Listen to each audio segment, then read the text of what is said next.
What if you stopped waiting for someday and started now? Not because life is broken, but because you feel something calling for more freedom, more presence, more meaning. It takes courage to listen to that voice, to choose change over comfort. And then maybe the first step, well, that's the scary part.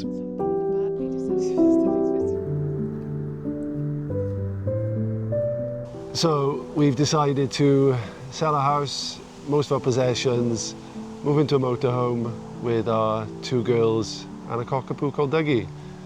Great decision, huh? Yeah. Yeah, we've got our doubts, but it just feels right. Like this has been a decision over time, isn't it, really? Yeah, it definitely took a long time to come to this decision. 2 months, really, of living through the decision without telling anyone, not even the girls. They still don't know.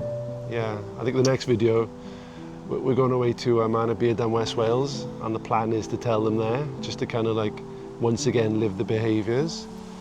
So that's going to be huge, but yeah, we kind of thought about it for a long time. We used to have a motorhome last year, but we had to get rid of it for many reasons, which we'll go into. But like since the day we sold it, we missed it so much, haven't we? Yeah. It was really sad, wasn't it? It needed to happen, but then realised how much we miss it. We probably went away like 10 times over a year or so.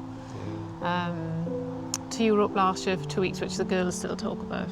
You know, going to France, Belgium, Luxembourg, such adventures. Even though it was hard at times, it's a bit too much travel, wasn't it, in one day? But yeah, that's another reason why we're doing it. Like we want the slow pace of living. Not rushing on holiday. Yeah. Because that's what we did, really. Was try and pack it all in, and it was great, but... Even when we did North Wales. But anyway, we'll go into like the deep reasons why we're doing this, because there are some quite deep reasons, and there's a bee attacking us. We'll leave that one in. But for now, it's just to kind of like take you on the journey of what it takes to move into van life, I suppose, and to have the nomad living. I hate that term, but I think that's what people use. So yeah, that's where we're at the moment. We are starting afresh, aren't we? I think when you start looking at the madness of working, whether that's in a career or being self-employed or wherever it is, even if it's doing something you love, just to take in X amount of money so that you can pay the huge mortgage that you have. We haven't got a huge house, but huge mortgage that you have, it's madness. You think you've got to work all those hours, compromise not seeing your children or not having the quality time because you're so tired from doing that, or you're not happy in that job like you. You work just so you can pay that, and then you can buy yourself a little bit of time with your children or with each other, or you know, time for yourself. And when you start picking that apart, you start looking at life in a completely different way. Big time. It's the quality over quantity. We want that enriched time together. So yeah, we kind of realised big time that there's something that needed to change, and it has.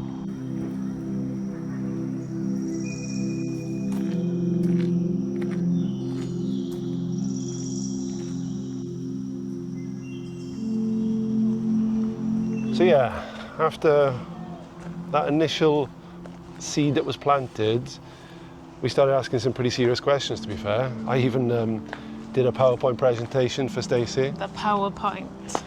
It was, so I definitely wanted to do it. I've known that from the first second. But You've been talking about it for a long time, but didn't really take it seriously. I know. I thought it was just a pipe dream, just fed up with work. You have been saying it, like maybe for 2 years. Yeah, since the previous one. Yeah. So I did like a 20-page presentation looking at each one of us and why it would help and how it would benefit, and just left it with Stacey. And you were quite dismissive and quiet to start with, what did you say? Yeah, I think I just dismissed it straight away, saying like the limiting beliefs come in, where it's like, well, we can't do that. The kids have got to go to school. We've got a dog. He's old. We can't leave our family.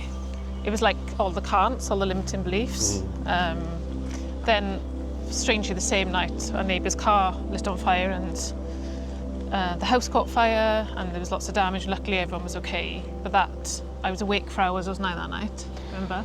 Yeah. And I was awake, obviously, with the adrenaline of the fire and things like that. But also then I was getting excited by this idea, and that really surprised me. I didn't expect. And I was thinking of all the possibilities, and I was like, oh, hang on. I need to listen to this, really.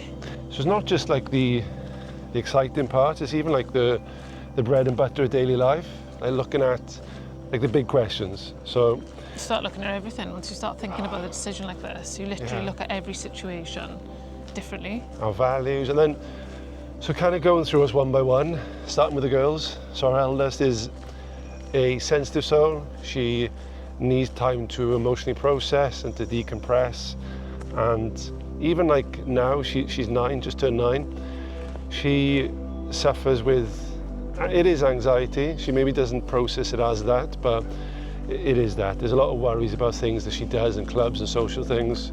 And even the school runs, it was like a rush in the morning just to get out and about, and to get out, and dragging her out, kicking and screaming sometimes, and she's just not happy. So we want to provide a platform where she can grow, thrive, have space to emotionally regulate. And then as our youngest, Yeah, she's a totally different character. A lot more confident in a lot of ways. Quite happy to go to school and socialise and do different things, but definitely needs more like physical stimulation. And she just wants to, they both just want to be with us. I mean, they like having their friends, of course, and playing, they need that, but they just, they want to be with us, and they're only going to want to do that for so long. Probably only for the next 5 years for the oldest. and it was literally that time in the morning, feed them and chuck them out to school, both come home from work. Like, we've worked all our lives, we've kind of just accepted the norm. We've done a 9 to 5. We've You're just got on the a treadmill, mortgage. like a hamster wheel, but you don't realise it. Yeah. You're chasing something, and then you realise, you know, it's not really the thing you want to be chasing. It's not it doesn't Completely. align with your values. It's not where you want to be. Yeah, so that's why we've done it for the girls, and then of course for us. Yeah, it's a funny one for me because I just set up my own business, and I was like, part of my limiting belief was, well, I can't just leave that. But I want to perhaps say what I want to say to the world in a different way through these videos. But of course, it's going to be like a massive freedom to educate your own children, to live more slowly, to look after and foster the mental health of your family and the overall health and well-being of your family. I mean, in some ways, like if you won the lottery, if we won the lottery, and we don't even play it, but we would do this. I do know This that. would be the dream that we would do, I think. Oh yeah, big Get a time. motorhome and go travelling. So if there's an opportunity to do that, and it's not without risk, then why wouldn't we? Let's do it. Yeah, I know for me, like I've suffered from anxiety, that's crept into panic disorder, that's crept into agoraphobia. I'm in a much better place now. I'm in a healthy mindset, and I think through my difficulties, I've learned a lot about healing and what's important to me. Like, I've been literally scared for years, but like deep down, I know that I need this. Like, it just feels that it's the right decision for my soul without getting too deep. So for me, this is definitely a path to healing. I see it as that, as a place where I can press pause, almost like the big reset, and let my nervous system just go back into its normal state, which, to be fair, is getting there anyway. I wouldn't be selling the house and jumping in a van with a young family, because that is definitely going to cause stress, but a lot of fun, no doubt. So yeah, going back to the presentation, the PowerPoint, that was what I kind of did. It was just to convince Stacey this was the right decision, and that's why we're here now. So I suppose the next step is to talk about what we're actually going to do, like what the big plan is. So, that's the big why, warts and all. Before we jump into the plan, thank you for watching so far. We hope you feel some kind of connection with our journey, the mess, the meaning, and the magic of starting again. Over the next few months, you meet the girls, you see us hunt for the right van, and watch us build a new life together, one step at a time.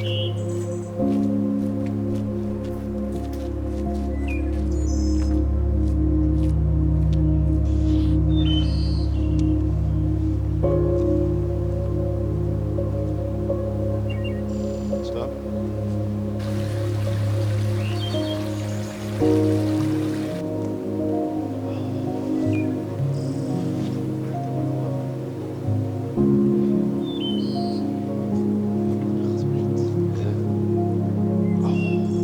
So what are we actually doing? we're literally at the end of July now, 2025. I don't know when this video is going to come out. I want to kind of get some more of the story in place before we put this out on YouTube. We're going to spend a month getting the house ready. It's going to go on the market early September, and in that time we'll tell the girls, deal with the emotional fallout, and I suppose plan the next 6 months really. Like, the house will sell quite quick, I think. It's a desirable location, it's a new build site. There's a lot of people looking for them. So things could move. We're looking kind of spring 2026 is when we'll start this journey.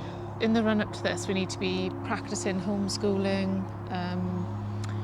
preparing the girls mentally, preparing family, because some of them, especially our parents, are going to take it quite hard until they get used to it. It's a difficult one.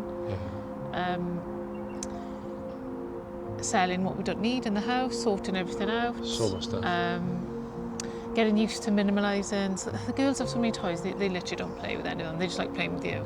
So we're going to minimise as much as we possibly can. We've got like a 3-bed house, like a stacked garage, an office. We both have setups from home where we can work, and all that needs to be condensed into a van.